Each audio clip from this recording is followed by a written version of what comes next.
ఎమర్జెన్సీలో మీరు అరెస్ట్ అయ్యారా? ఎమర్జెన్సీలో అసలు నేను అరెస్ట్ అంటే అప్పట్లో స్టూడెంట్ యూనియన్స్ లీడర్స్ కూడా ఎమర్జెన్సీ తర్వాత మాత్రమే మేము వెలుగులోకి వచ్చినటువంటి వ్యక్తులం. మేము ఎమర్జెన్సీకి ముందు మేము 8th క్లాసు 7th క్లాసు అట్లా 9th క్లాసులో ఉండేవాళ్ళం. ఎమర్జెన్సీ మరీ బాల్యంగా ఉండేది మాకు. జయాంధ్ర రిజిస్ట్రేషన్ కొద్దిగా ఎక్కువ ప్రభావితం చూపినటువంటిది మాకు. జయాంధ్ర అప్పుడంతా మేము ప్రత్యేక రాష్ట్రం కావాలని నినదించిన వాళ్ళలో విద్యార్థి దశలో మేము అందరం ఒకళ్ళం. మొన్న వచ్చేసి మన సమైక్య రాష్ట్రం కావాలని అడిగాం మేము. సో నేను చెప్పొచ్చేది ఏంటంటే విద్యార్థి రాజకీయాల నుంచి రాజకీయాల పట్ల ఎక్కువ శ్రద్ధ ఉండేది.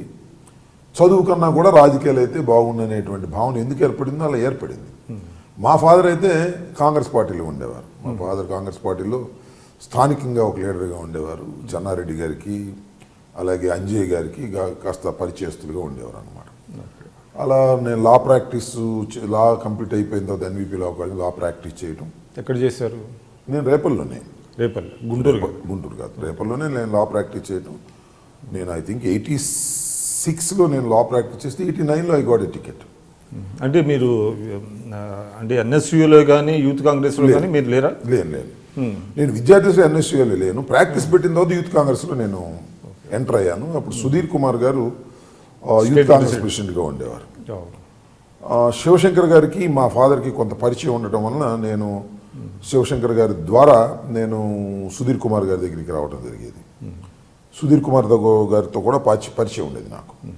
సో ఆయన రాష్ట్ర యువజన కాంగ్రెస్ అధ్యక్షులుగా ఉండేవాళ్ళు. నేను ఆయన అంట అప్పుడప్పుడు ఉంటూ ఆయనకు అవగా సన్నిహితుడు అనేటువంటి ఉద్దేశంతో ఉండేవాళ్ళం.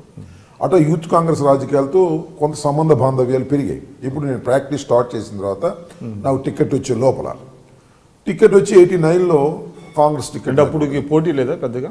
ఎందుకు లేదు, చాలా పోటీ. రేపల్లె చాలా పోటీ ఉన్నా నేను విద్యార్థి దశ నుంచి ఉన్న రాజకీయాలు నా హిస్టరీ చూసి అప్పుడు రాయపాటి సాంబశివరావు గారు నా పేరుని ప్రపోజ్ చేశారు. సుమారుగా మా జిల్లాలో రాయపాటి సాంబశివరావు గారు చెప్పినవే 90% టికెట్స్ ఇచ్చారు. కానీ అప్పటికే గుంటూరు జిల్లాలో కాంగ్రెస్ పార్టీలో చాలా గ్రూపులు ఉన్నాయి కదా? ఉన్నాయి, చాలా గ్రూపులు ఉన్నాయి. అప్పుడు చేబ్రోలు హనుమయ్య గారు మంత్రి ఉండేవారు. ఆయన డీసీసీ ప్రెసిడెంట్గా ఉండేవారు. ఆయనకి వ్యతిరేకంగా ఉండేవాళ్ళం మేము. అంటే రాయపాటి సాంబశివరావు గారికి అనుకూలమైన వర్గంగా మాకు ముద్ర ఉండేది. రాయపాటి సాంబశివరావు గారు అప్పుడు నా టికెట్ని రికమెండ్ చేశారు. రాయపాటి శ్రీనివాస్ గారు అప్పుడు జడ్పీ చైర్మన్గా ఉండేవారు, వాళ్ళ బ్రదరు. హైకమాండ్ కూడా దాన్ని యాక్సెప్ట్ చేయటం, నాకు టికెట్ రావటం చాలా ఆశ్చర్యాన్ని కలిగించినటువంటి అంశం నాకు, అక్కడ ఉన్నటువంటి ప్రజలకు కూడా. ఎందుకంటే జస్ట్ ఐ స్టార్టెడ్ ఒక 3 years నేను ప్రాక్టీస్ చేశాను. వెంటనే రావటం, యంగ్ 31 years నాకు. ఫైనాన్షియల్గా కూడా పెద్ద స్ట్రెంగ్త్ ఉన్నటువంటి వ్యక్తులం కాదు. ఈ కుర్రోడికి టికెట్ వచ్చింది, ఇతను గెలుస్తాడా ఓడిపోతాడా అనేది ఒక అంశం అయితే చాలా మంది ఓడిపోతారనేటువంటి ప్రచారం జరిగింది. ఎంత మెజారిటీ వచ్చింది మీకు? నాకు అప్పుడు 3600 మెజారిటీతో గెలుపొందడం జరిగింది. అప్పుడు బాగా యాంటీ టీడీపీ వేవ్ కూడా ఉన్నది. It's a wave after Ranga's death. పైగా రంగా మరణించిన తర్వాత ఎన్టీ రామారావుకు వ్యతిరేక ప్రభంజనం బాగా ఉంది. తెలంగాణలో ఎన్టీ రామారావు సైతం ఓడిపోయాడు. కల్వకుర్తిలో ఓడిపోయారు. మంచి మెజారిటీతో ఆ రోజున కాంగ్రెస్ పార్టీ అధికారంలోకి రావడం, చెన్నారెడ్డి గారు ముఖ్యమంత్రి, తర్వాత జనార్దన్ రెడ్డి గారు, తర్వాత విజయభాస్కర్ రెడ్డి గారు, మేమంతా రాజశేఖర రెడ్డి గారి గ్రూప్తో ఉండేవాళ్ళం. డిసిడెంట్స్. ఎలాగ మీకు రాజశేఖర రెడ్డి గారితో అనుబంధం? రాజశేఖర రెడ్డి గారు నాకు ఎమ్మెల్యే అయినంతవరకు నాకు ఆయనతో పరిచయం లేదు.